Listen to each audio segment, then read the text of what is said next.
Ya, Anda masih bersama kami di Bincang Halo Indonesia dan di tahun 2016 ini baru 2 bulan masuk sudah sebegitu banyaknya dan kalau kita lihat tadi sebelum break kita berbicara tentang MEA ya yang kemudian akan terjadi arus besar-besaran. Nah, sebenarnya kemudian apa yang akan dilakukan oleh pemerintah untuk menanggulangi permasalahan PHK ini? Kita tanyakan ke Mas Aryo.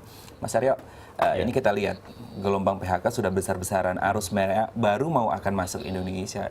Itu artinya kita akan bersaing dengan banyak negara-negara di kawasan Asia Tenggara. Nah, kemudian planning apa yang sedang direncanakan oleh pemerintah untuk mengatasi gelombang atau arus PHK yang luar biasa besar ini?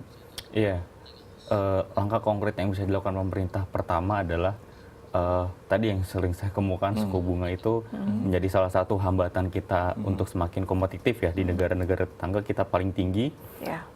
Itu satu, suku bunga itu, dan banyak sudah yang menuntut untuk BI menurunkan suku bunga untuk merangsang orang-orang lebih memilih untuk berwirausaha ya kan, dan menghidupkan para pengusaha juga, dan itu menurunkan risiko utang.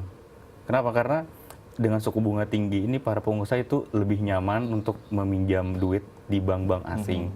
Itu yang mendorong utang luar negeri kita, khususnya utang luar negeri swasta itu sangat meningkat, itu di situ suku bunga tinggi kita.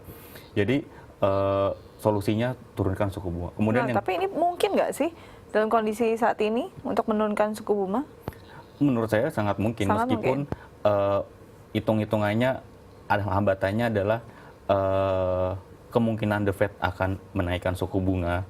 Ya saya rasa hanya di situ sih. Tapi ini tergantung stance pemerintah itu di mana. Oke.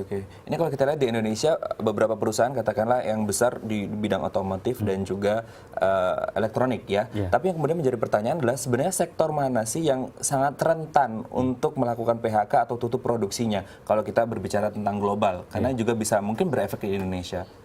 Iya, saya rasa perusahaan sektor-sektor yang sudah menerapkan global supply chain ya. Jadi di mana mereka tidak hanya produksi produknya tuh di satu negara, cuman beberapa spare partnya di negara lain, dan itu sektor-sektor seperti itu yang menurut saya sangat rentan.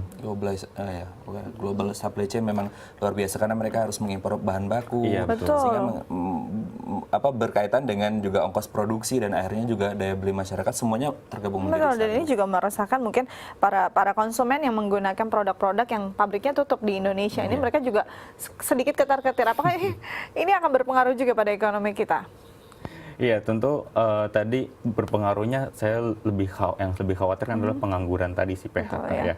Dan mengatasinya untuk yang di PHK menurut saya adalah dengan mendorong para karyawan yang sudah di PHK ini berwirausaha gitu. Salah satunya tadi itu suku bunga tinggi, dan di sisi lain paket kebijakan yang sudah diumumkan ya, itu implementasinya tinggal dilaksanakan, menurut saya itu sudah cukup lah.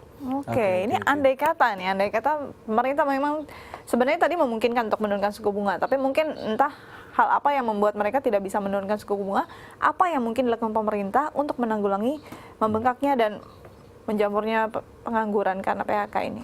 Iya, sangat terbuka ruang untuk menurunkan suku bunga. Bisa kita lihat dari inflasi kita udah di bawah 4%, suku bunga 7,25, ada jarak sekitar 2-3%, itu terlalu lebar dan ada risiko juga, lebih baik diturunkan. Kemudian pertimbangannya tadi rencana The Fed untuk naikin suku bunga, sehingga kemungkinan akan ada arus capital outflow balik ke Amerika. Saya rasa pertimbangannya ada di situ, hanya di situ. Jadi sebenarnya itu tidak ada alasan ya. Terbuka lebar, dan semoga ini bisa terrealisasi. Terima kasih untuk kehadiran di Halo Indonesia, sukses terus Mas. Sama-sama. Dan semoga Indonesia tetap stabil ekonominya ya.